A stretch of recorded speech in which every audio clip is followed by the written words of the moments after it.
Hello students, welcome to new classes. आज हम लोग डिस्कस करेंगे अगला एक क्वेश्चन। एक वर्ग के चारों कोनों पर या चारों शीर्षों पर एक समान आवेश स्मॉल क्यू स्थित है। वर्ग की भुजा स्मॉल डी है। किसी एक कोने पर लगने वाला कुल विद्युत बल ज्ञात करो। किसी एक कोने पर लगने वाला कुल विद्युत बल हमें क्या करना है? ज्ञात करना है। किसी एक कोने पर हमारे पास में कुल कितना विद्युत बल लगेगा ये हमें ज्ञात करना है। ओके भाई, तो यहाँ से देखिए आंसर इसका क्या होगा। हमारे पास में 3 का तो मैंने अभी पहले आपको बता ही दिया, अभी 4 का बता रहा हूँ कि ये हमारे पास में एक वर्ग हो गया। इस वर्ग के हर कोने पर क्या है? एक आवेश स्थित है। हर कोने पर एक आवेश स्थित है।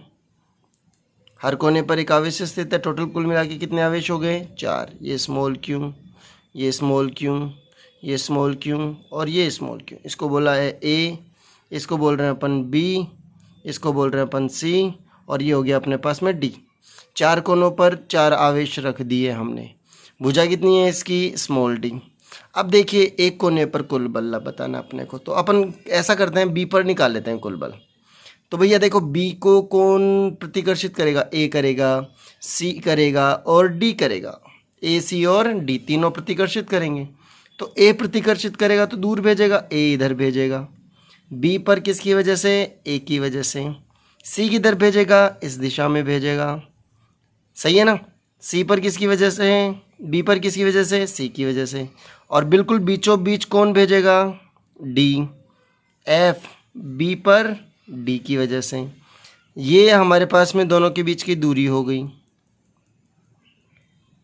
इन दोनों के बीच की दूरी कितनी हो गई? डी।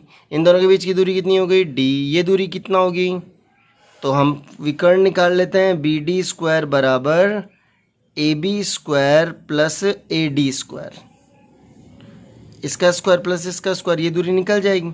दोनों दूरियां डी हैं तो D square plus D square कितना हो गया टोटल अपने पास में? B D square. B D square बराबर 2D square. B D square मिल गया ये अपने को। तो बी डी की वैल्यू अपने पास आ गई है √2D। ये दूरी कितनी आ गई? √2D। बात समझ में आ गई? अब भैया हम तीनों बल निकालते हैं। पहला बल निकालते हैं F B A, F B ए, फिर निकालते हैं एफ बी सी और फिर निकालते हैं एफ बी पर डी की वजह से। बी ए, बी सी और बी डी। बी ए कितना होगा? के Q1 Q2 अपॉन दोनों के बीच की दूरी डी है, डी स्क्वायर। के Q1 Q2 अपॉन दोनों के बीच की दूरी डी है, डी स्क्वायर।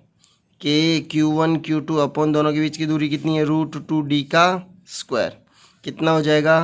के Q square upon 2D square.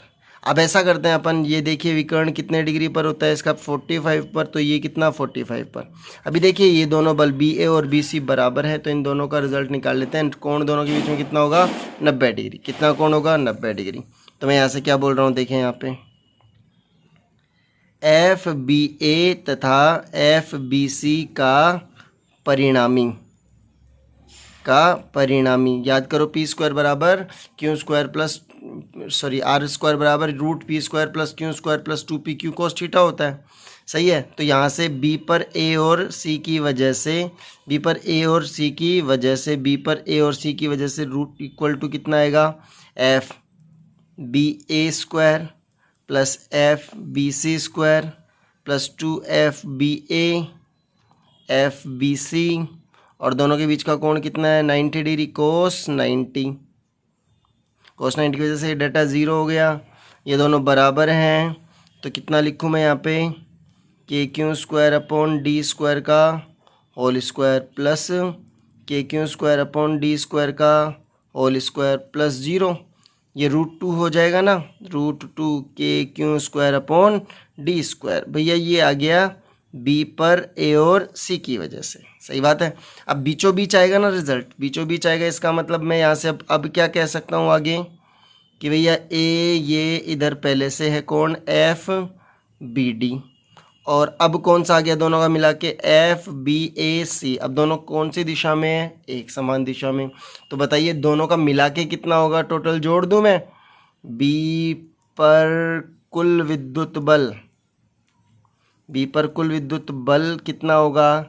F B बराबर, दोनों को ऐड कर दो, F B A C plus F B D. तो भैया बी ए सी कितना है के Q square upon D square, और आगे कितना है इसके √2, प्लस दूसरा क्या है के Q square upon 2d square. अब भैया दोनों में कॉमन क्या है के Q square upon D square, ये कितना बच गया √2 + 1/2। सही है भाई, ये बी पर लगने वाला क्या आ गया है कुल बल आ गया है। समझ में आ गई सबको बात? ओके भाई, चलो ओके, थैंक यू।